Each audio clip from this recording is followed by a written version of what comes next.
The tariff wars of 2025. Yes, this is once again the Alligator News Roundup. Thanks for joining today.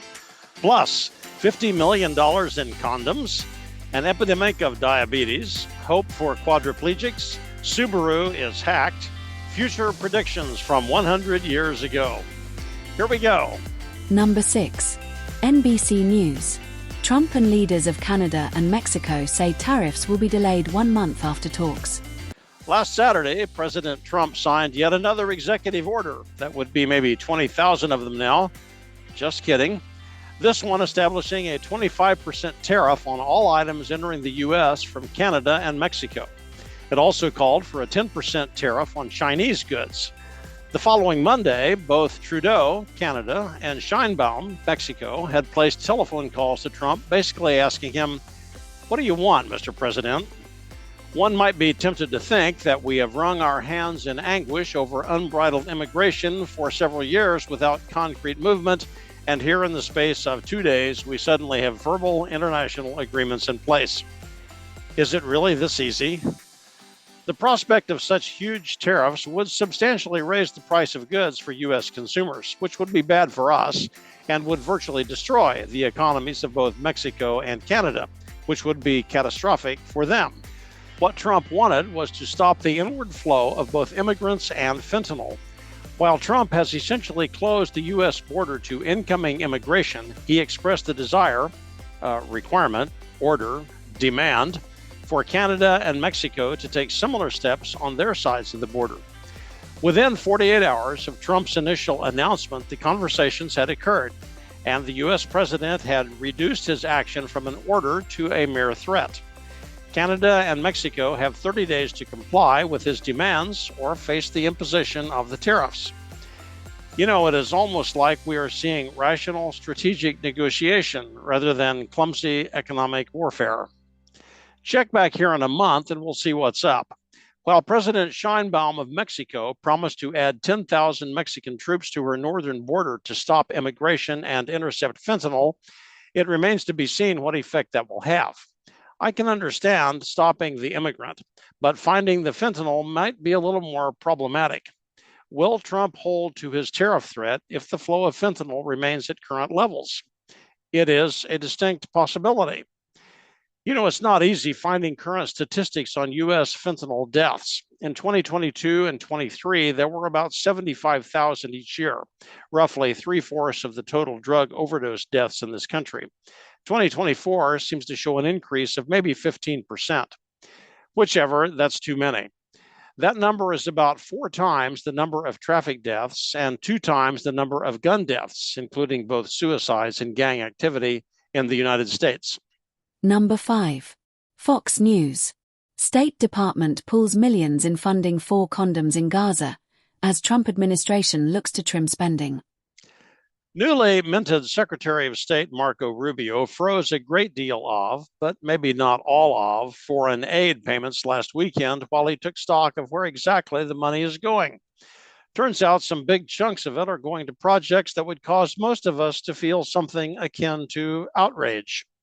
Caroline Leavitt, that new White House press secretary, announced that $50 million had gone to Gaza to purchase condoms. Whether that is an annual figure or a one-time buy is not indicated in the article. In a not unrelated development, the Jerusalem Post reported that stretchy balloon-like objects have been inflated and floated north from Gaza over southern portions of Israel, carrying incendiary devices. Thousands of acres of Israeli agricultural land were set afire. That is not exactly neighborly, but they may get points for creativity, and it's even better when someone else pays for the balloons. Now, was it really $50 million? Snopes, CNN, Al Jazeera, and Reuters all say the administration presented no evidence for the claim, which is not exactly the same thing as saying there is no evidence for the claim. Considering the leftward tilt of those alleged fact checkers, I might be persuaded to think they doth protest too much. Meanwhile, the Washington Free Beacon has helpfully pointed out that U.S. condom purchases for the Taliban in Afghanistan last year only amounted to a mere $15 million. Okay, I feel much better now. Number 4. Diabetes research and clinical practice. Trends and risk factors of diabetes and prediabetes in U.S. adolescents, 1999 to 2020. Okay, let's move on to more domestic concerns. It's still bad news, but at least it's closer to home. A year-old article in this journal studied 7,000 Americans each year over a 20-year period. Between 1999 and 2020, they examined how susceptible adolescents of these ages were to diabetes. Turns out the condition of prediabetes started bad and got very much worse. What is prediabetes? Per the Mayo Clinic, it means your blood sugar level is higher than normal. It is not yet diabetes, but shows a high risk for developing type 2 diabetes without substantial lifestyle changes. It all has to do with the pancreas and insulin levels, but basically revolves around how much soda pop and Snickers bars a teenager lives on. The study data is presented in 4-year increments. The group test that ended in 2002, the first group, showed that 11% of them demonstrated pre-diabetes. For the group in 2020, that figure was 36%, an increase of more than 3 times. So how does this compare with adolescent pre-diabetes in, say, 1980? We don't know because we did not measure it in 1980. We did, however, measure actual adult diabetes. In 1980, type 2 diabetes affected about 3% of the adult population. That means that a maximum of 3% of adolescents would have shown pre-diabetes in, say, 1970. Now, in the 50 years from 1970 to 2020, diabetes grew from an uncommon, though not exactly rare, condition to more than a third of the population diagnosed. Extend the timeline. Without some serious evaluation and intervention, most Americans will be diabetic 20 years from now. Because diabetes is closely related to obesity, it is easy to observe American movement in that direction. I strongly suspect it's all in the food, mostly in the additives. Somebody really needs to get control of this. Number 3. R&D World. Paralyzed man flies virtual drone with thought-controlled finger movements. Be careful when you casually say, what'll they think of next? It may really surprise you. A 69-year-old man, paralyzed from the neck down due to a C4 spinal cord injury, has virtually no capability for independent movement beyond minor muscle twitching.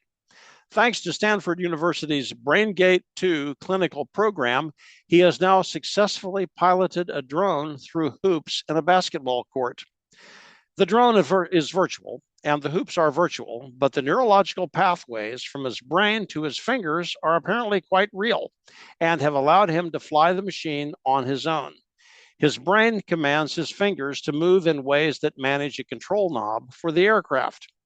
His fingers do not obey because they cannot. But never mind that.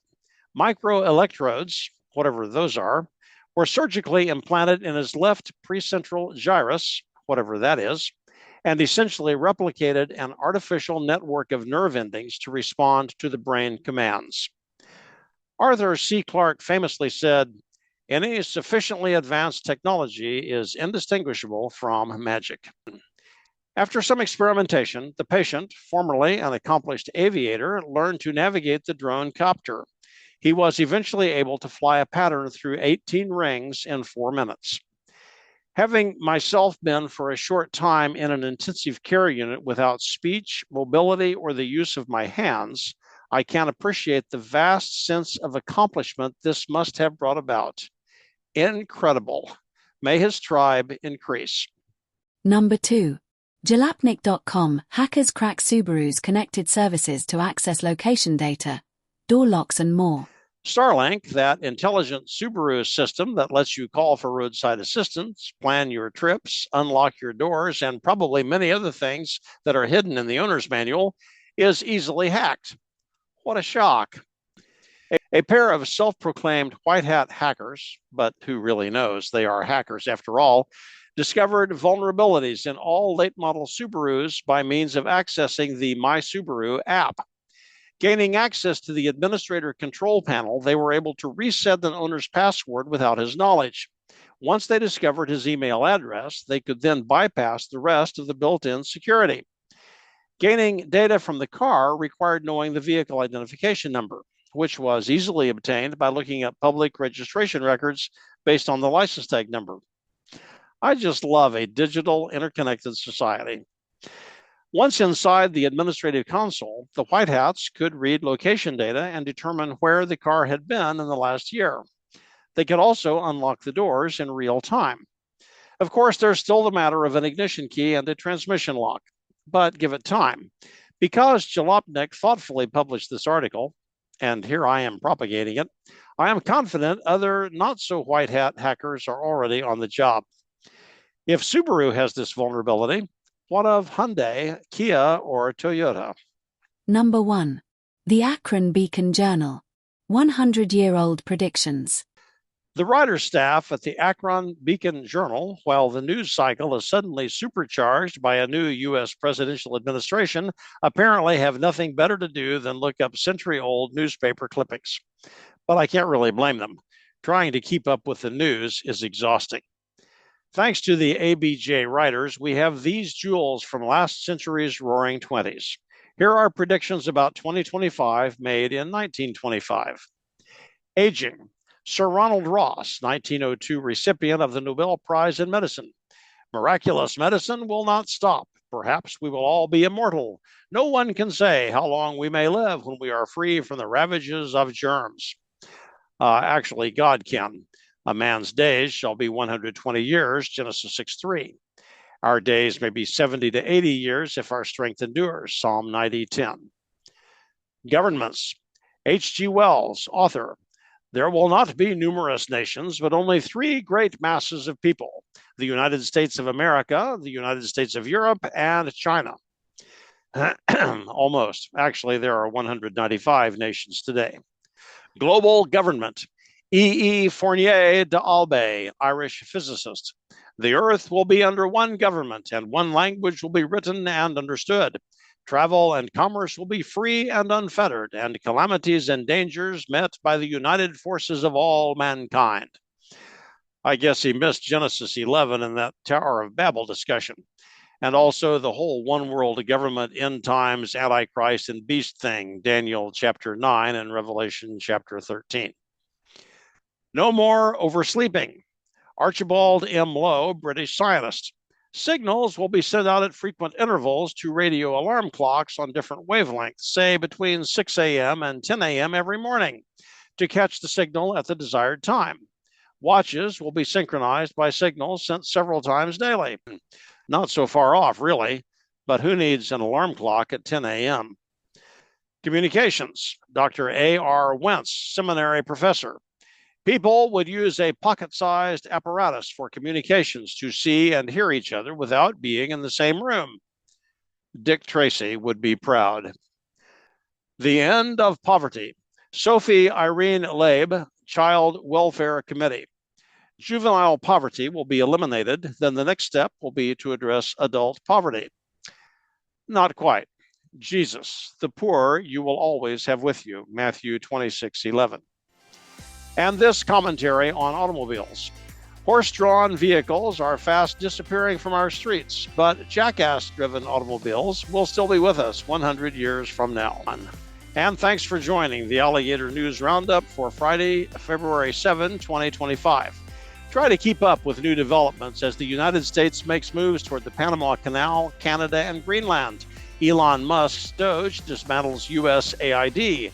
Marco Rubio's State Department stops foreign payments. Sean Duffy's Department of Transportation cleans out the FAA. Tom Homan's Border Patrol arrests every newcomer who ever skipped a court appearance. And Pete Hegseth's Pentagon recruits thousands of teenagers suddenly anxious to wear the uniform.